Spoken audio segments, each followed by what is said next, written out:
So we know pretty well how we can notate most of the notes with the treble clef that are on the right side of the keyboard. But suppose we want to notate some of the lower notes in the keyboard, the notes that are towards the left side of the keyboard. How are we going to do that?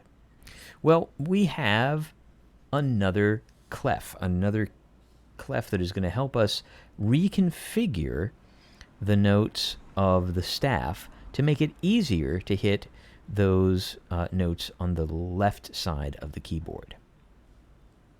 And just to remind ourselves, remember the treble clef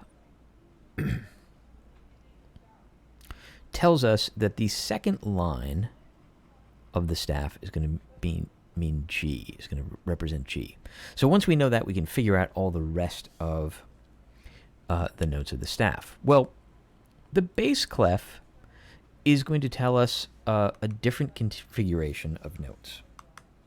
The bass clef is going to tell us that let me write a bass clef first. Bass clef looks like this. Again, you may have seen this symbol before. So the bass clef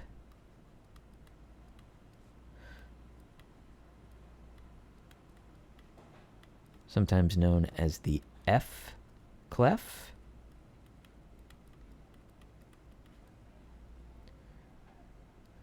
And it's known as the F clef or the bass clef because the F clef tells us, or the bass clef tells us, that the fourth line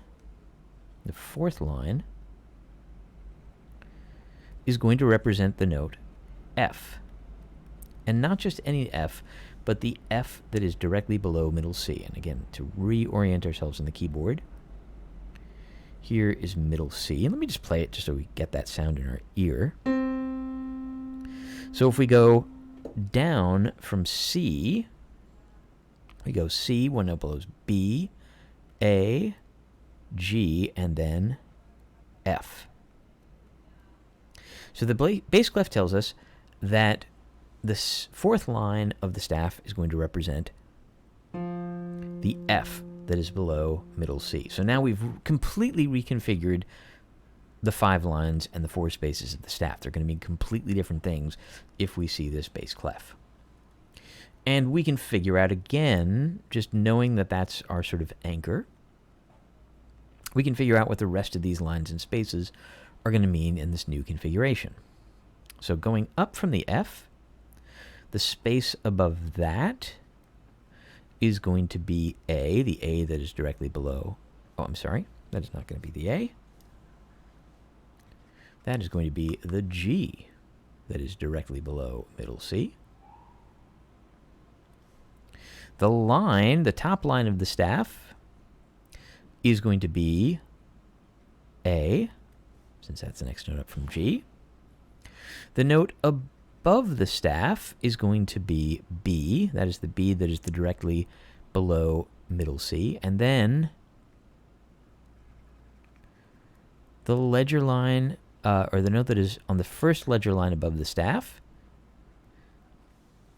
is going to be C, and not just any C, but middle C.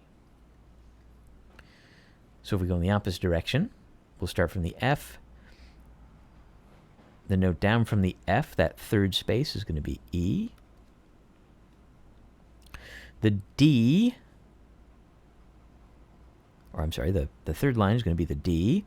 The space below that is going to be the C. And I'll move down here to keep writing this. Here's the C on the second space. Below that, we're going to have, on the second line, we're going to have a B. Below that, on the first space, we're going to have an A. Below that, on the first line, we're going to have a G.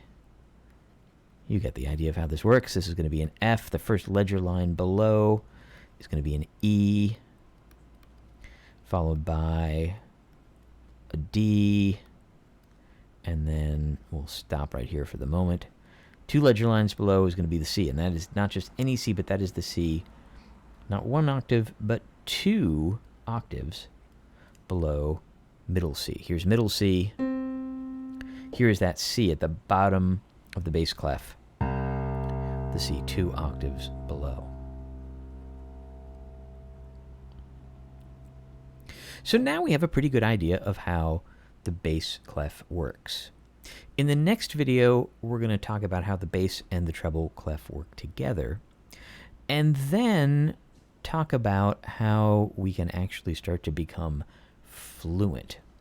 Because one of the things that you will discover is I've actually now told you about 75% of everything that you need to know about musical notation. That's it. I can explain it in just a few videos.